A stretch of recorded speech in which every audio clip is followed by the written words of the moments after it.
তার জানটা এলাকার শ্যামল কাঠ, সেও এক কলঙ্কি, তারপরও আবার বাচ্চারা আছে, তারপরও আবার দ্বিতীয় কলঙ্কি হইল।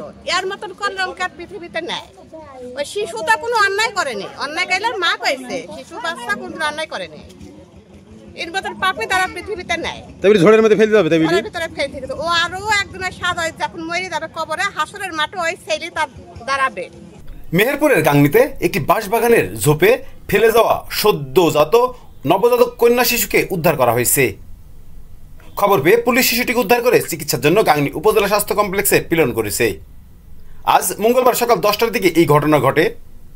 নিজে দেখুন, অন্যকে দেখাতে ভিডিওটি শেয়ার করে মিরর বিডির সাথে থাকুন। স্থানীয়রা জানিয়েছে, সড়কের পাশের বাঁশবাগানের ঝোপের মধ্যে মানুষের বাচ্চার কান্নার শব্দ শুনে কৌতূহলবশত কয়েকজন কাছে গিয়ে শিশুটিকে দেখতে পায়। শিশুটি জীবিত থাকায় দ্রুত তাকে সেখান থেকে তুলে বাড়িতে নিয়ে আসে গৃহবধূ ববিতা খাতুন। শিশুটিকে পরিষ্কার করে নিজের কাছে রাখে। খবর পেয়ে আনসার সদস্যদের সহায়তায় শিশুটিকে নেওয়া হয় হাসপাতালে। গাংনী থানার ওসি বানী ইসরাইল জানিয়েছেন, গাংনী উপজেলার মঠমুড়া ইউনিয়নের মঠমুড়া গ্রামের আব্দুস সাত্তারের বাঁশবাগানের ঝোপের আড়ালে একটি শিশু কান্না করছে বুঝতে পেরে পথচারীরা তাকে উদ্ধার করে। পরে খবর পেয়ে শিশুকে চিকিৎসার জন্য উপজেলা স্বাস্থ্য কমপ্লেক্সে প্রেরণ করা হয়েছে। বর্তমানে শিশুটি সুস্থ আছে। অজ্ঞাত কন্যা শিশুটিকে কে বা কাহারা বাঁশবাগানে ফেলে গেছে তা তদন্ত করে প্রয়োজনীয় ব্যবস্থা গ্রহণ করা হবে। স্থানীয়দের ধারণা, পরকীয়া কিংবা অবৈধ সম্পর্কের ফসল এটি। এখন না ঘরে রাখতে পারছে, না কাছে রাখতে পারছে। লোকলজ্জার ভয়ে সদ্য জন্ম নেওয়া শিশুটিকে বাঁশবাগানের ঝোপের আড়ালে ফেলে গেছে। শিশুটির তো কোনো অপরাধ ছিল না। আজ শিশুটির ঘরে থাকার কথা, অথচ মায়ের অবৈধ সম্পর্কের খেসারত দিতে হচ্ছে জঙ্গলে পড়ে থেকে। খবর পেয়ে ঘটনাস্থলে তদন্তে আসে Kumaridanga police camp incharge SI Kamruzzaman. নাম প্রকাশ না করার শর্তে কয়েকজন জানান, একটি মোটরসাইকেলে পুরুষের সাথে একজন নারী এই সড়ক দিয়ে আসতে দেখেছি। আর কিছুক্ষণের মধ্যেই ওই দুজনকে আবার মোটরসাইকেলে করে চলে যেতে দেখলাম। তবে মেয়েটা বেশ অসুস্থ মনে হচ্ছিল। শিশুটিকে উদ্ধার নিয়ে যা জানালো স্থানীয়রা। আমি এখান থেকে ওই তার 15-20 মিনিট আগে এখান থেকে গেলাম। যাওয়ার পরে আমার একটা লেবার আছে, বাগানে একটা গাছ কাটবো খড়ির জন্য।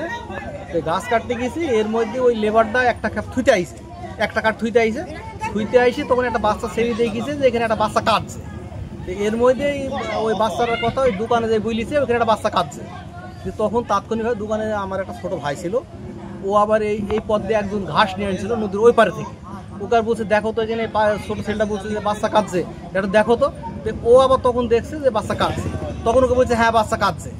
তখন ও আবার দৌড়িয়ে আসছে। দৌড়িয়ে আসার পরে এর মধ্যে আমাদের এক বৌমা যাইছিল, সাহাতো বৌমা, যে বাচ্চাটাকে হাসপাতালে নিয়ে গেছে। ওই বৌমাটা নামি দোকান থেকে যাইছিল, তখন বাচ্চাটি কাঁদছিল। কাঁদার পরে যাই হোক ওখানে ওই আমার ছোটো ভাইয়ের কাছে গামছা ছিল, বলছে গামছাটা বাচ্চা তুলি নাও, তুলি নিয়ে বাড়িতে নিজে সেবা করো, বাচ্চাটাকে বাঁচাতে হবে। দিয়ে তারপরে ওখান থেকে আমি ওই যখন বাচ্চাটা রাস্তা দিয়ে নিয়ে যায় তখন তাৎক্ষণিকভাবে সংবাদ পেলাম এখানে। আমি দৌড়তে গেলাম, যাই দেখছি বাচ্চাটা সত্যি কাঁদছে। এবং আমি আবার তখন ওই মেম্বারকে রিং দিলাম, মেম্বার রিং রিসিভ করলো না। দিয়ে আমি সিরাজ সাহেবকে রিং দিলাম যে ভাইয়ের একটা ঘটনা ঘটে গেছে।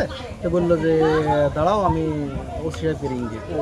দিয়ে ওসি সাহেবের কথা বলছে। ওসি সাহেব বলছে যে বাচ্চাটা যদি সুস্থ থাকে তাহলে ভালো, আর সুস্থ যদি না থাকে তাহলে হাসপাতালে ভর্তি করতে পারে। তো আমি দেখলাম বাচ্চা যেহেতু এখানে দীর্ঘক্ষণ পড়ে আছে, হয়তো বাচ্চাটা কোনো সমস্যা হতে পারে। তো যে বাচ্চাটা নিয়ে গেছে অবশ্য গরিব মানুষ। তখন আমি আবার ওখান থেকে আমি টাকা দিলাম 1200 টাকা দেওয়ার পরে আমি বললাম যে তোমরা নিজের চিকিৎসা করো, বাচ্চাটাকে সুস্থ করো, তখন একটা ব্যবস্থা হয়তো প্রশাসন হয়তো করবে।